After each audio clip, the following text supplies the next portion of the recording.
Ladies and gentlemen, welcome back to the channel. AMC stock is down about 4.5% at the time of recording this video.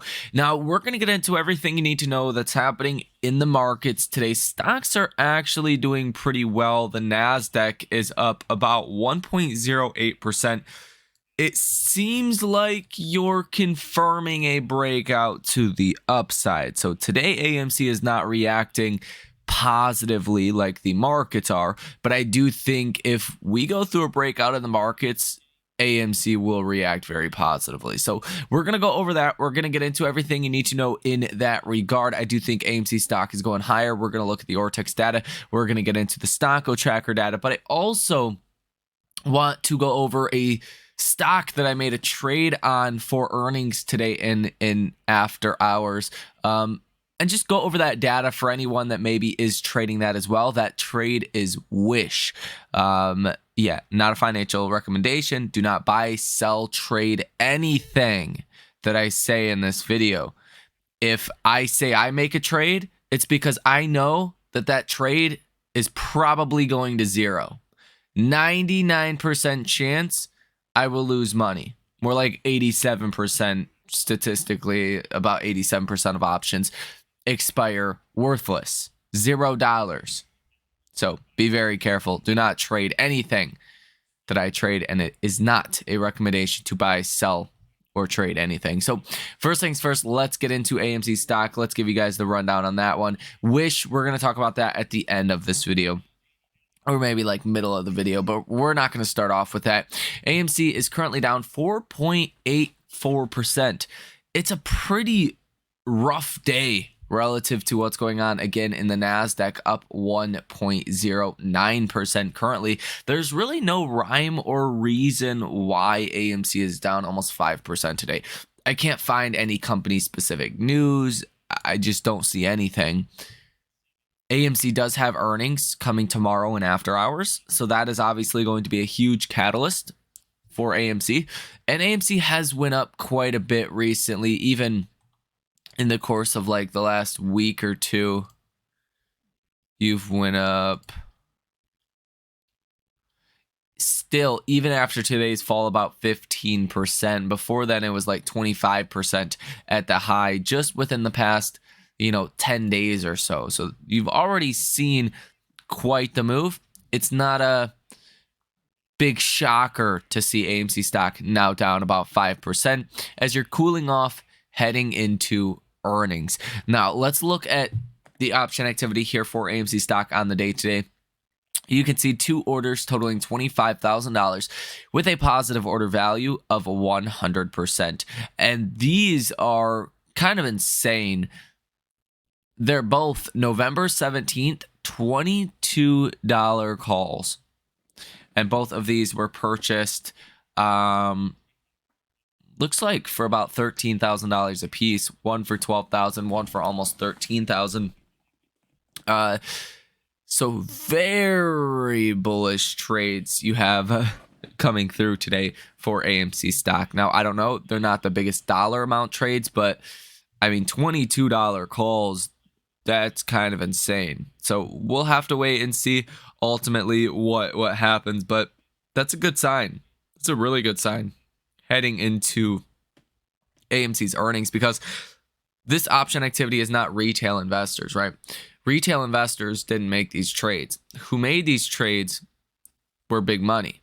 So big money, obviously, someone out there is pretty dang bullish on AMC stock. Now, if you look at the option chain heading into the end of this week, you'll see the calls open interest at about 68%, put open interest at about 32%. So puts call ratio of 0.47. There is literally 2 times as many calls as you are seeing puts, a little bit over 2 times as many calls to puts, which is very abnormal for any stock.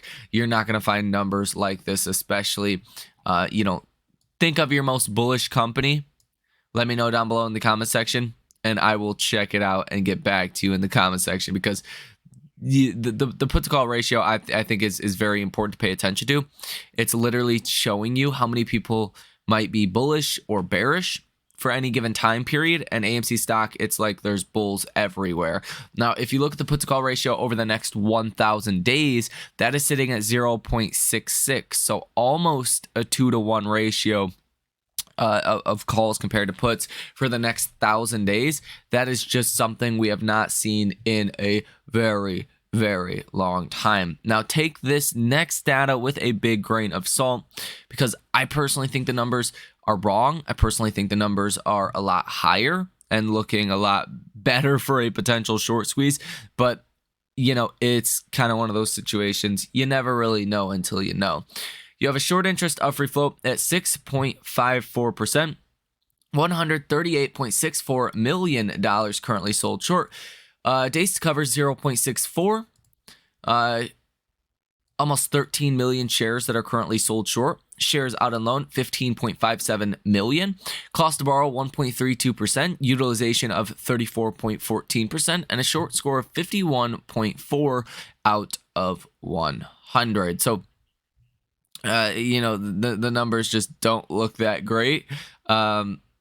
If you believe these numbers, let me know down below in the comment section, actually. I would love to, maybe I'll run a poll on the channel. I would love to know how many people actually believe these numbers that we are seeing over on Ortex. Or if you guys think something along the lines of hiding their short positions are what hedge funds and institutions are doing. This new rule to basically expose or shine a light on short selling, as Reuters puts it, goes into effect, I believe, later on into this month. It's hard to find an exact time. It says the rules will be effective 60 days after being published in the federal government's register. I mean, that has already happened. So it should be pretty soon that this actually goes into effect. And this will be potentially very eye-opening for AMC stock investors. But again, I think a lot of short positions are just being covered up today and over the past, you know, multiple days now. Now, as far as the SOT Tracker data, let's get into that briefly, and then we'll talk about what's going on today in the markets, and then what's happening with Wish, because I mean, maybe it was good timing, but some interesting things happening with Wish today. So for this week, you have calls in the money, 11,232.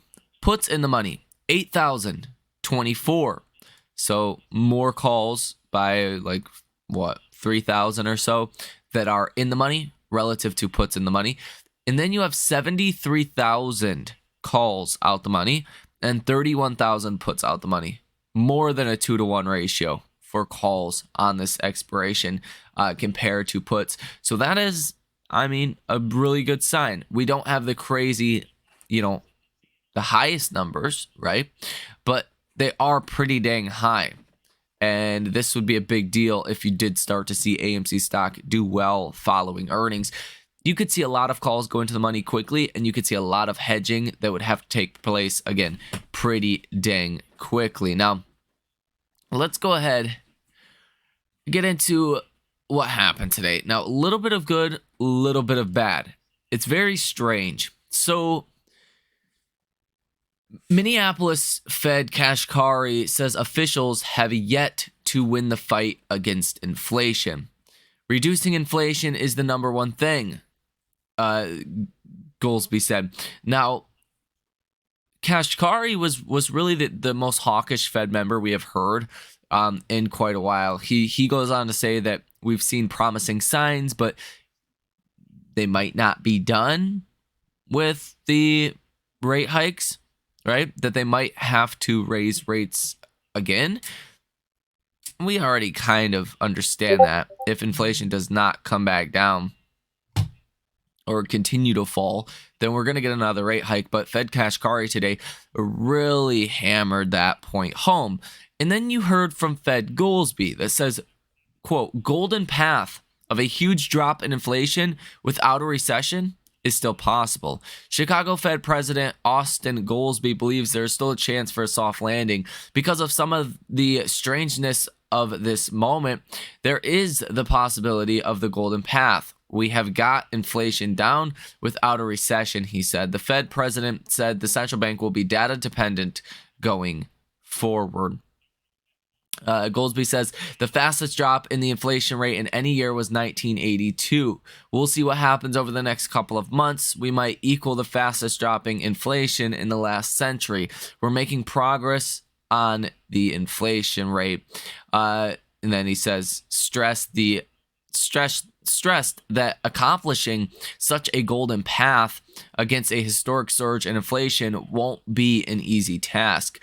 Unusually for a soft landing of this magnitude, there has never been an inflation rate drop. To get inflation down as much as we're getting it down without a recession, that's basically never happened, he said. Let's shoot to try to manage that. The Fed president said the central bank will be data dependent going forward, echoing Chair Jerome Powell's comments last week. The committee will always do what it thinks is appropriate at the time. Now, this is important. We've heard from a couple Fed speakers now. Fed Bostic last Friday was very bullish. He said inflation could fall to 2% by next year. That would mean that we could see rate cuts pretty damn soon here. You had Fed Kashkari today, which was not so bullish, not so exciting for the markets. And then Fed Goldsby here that's basically saying, hey, we can see a soft landing. So far, so good. Now, the big problem is going to arise coming tomorrow. Fed Jerome Powell, well, he's the main guy. Forget what these other guys say. Whatever Fed Jerome Powell says at 10:15 tomorrow morning is what is going to dictate our markets and really drive this thing home or potentially send stocks much lower. And you do have some more Fed speakers throughout the rest of the day today. Fed Williams is also a voting member. Fed Logan is also a voting member. They come on at about 1:30 and then 2:30. So we'll see towards the end of the day. It's not quite that time yet. And then you do have a 3-year bond auction. That will also be important to see how that comes in. The Treasury is just spending money like they're drunk. So, that's something that could affect yields negatively. If you look at 10-year Treasury yields, they are dropping about 7.5 basis points today. That low was 4.558%. You need to fall another 3 basis points to get back to that, but this is going to obviously cause some degree of optimism here for stocks today. If you look at the triple Qs, this downtrending line of resistance has been attacked since you hit the high in July. Looks like you broke above that. Looks like you're bucking a trend. And today, you actually found support right on that line and then just surged higher. So throughout the day today will be very important. Do we close where we are now? To see a close roughly up 1% today on the triple Qs would basically confirm that we're probably going higher from here. Now, Fed Jerome Powell, as long as he didn't say anything too crazy, too hawkish tomorrow, that would, be money in the bank, essentially. Stocks would, I imagine, would go higher into the end of the year. We've already got basically all of our catalysts out of the way. All of the big events are basically done, besides inflation data here in the next, I believe, like 10 days or so. Now, Wish. This is a stock reporting earnings today here in after hours. This is a stock I did indeed make a trade on today. Went out to the December calls. This is a call trade. And if you guys want to come get notified every time I make a trade, well, definitely go ahead and check that out. Link down below in the description of this video. You've seen some weird activity with Wish today. You did get like an 8% pop right after I made this trade. I made this trade like right in here. And then you did get a weird pop. So I don't know if someone knows earnings are going to be good or whatnot. The story behind Wish is just people are way too, I think, pessimistic on Wish. It's got $100 million market cap. It's priced for bankruptcy. If earnings come out today and they're just not that bad, they don't even have to be great. But if they're just not, fall out of your chair terrible, the stock's probably going to move higher on that. I did get the $9 calls for December, and I'm bought 40 of them for like 3 cents a piece. I spent 120 bucks. So it's a total YOLO. I expect it to go to zero. If something crazy happens and the stock does well, then you can make a lot of money, or you lose your $120. That's my logic behind it. Obviously, don't make a trade based on that logic, but still to that point, I do think the risk to reward makes some sense here. And if you look at Wish short interest data, you're almost 16% sold short. It does have a pretty small float, only $14.36 million sold short. Again, it's like $100 million float company. You're seeing the days to cover really exploding as of recently. That's mainly because the volume has died down so significantly recently with Wish, as really nobody has wanted to touch anything that is remotely risky. So utilization of 88.5%, short score of 81.5 out of 100. Cost to borrow numbers, we don't have those, which is actually pretty interesting. We do have about 3.35 million shares that are currently sold short, and this is again far from a certainty, but I think just the overall pessimism, I think the overall count Wish out. I don't know if that's a wrong thing to do in terms of if the business is going to survive or not. It might go bankrupt, but I just think the bar is so low right now that they don't even have to do that well to see the stock go up big time. So we will ultimately see. $9 is like 100%, literally exactly 100% out of the money. So you're going to have to see a big move, but that's why I went with December, because if Fed Jerome Powell does confirm the rally, if liquidity does flow back into our markets, I mean, $9 is not too unreasonable. And even more recently, back here in August, you were trading at about $9 per share. You can get those contracts for $3 a piece. The risk reward just makes sense. Even back here in February of 2023, Wish was trading at the high of $31. It was baseline support at about $13 per share. So I just think it makes sense on that basis. Although the company's not a great company, it just makes some sense for that. Even if you're looking at like price to sales, I mean, Wish brings in like 100 million, sometimes more than that every quarter. So it's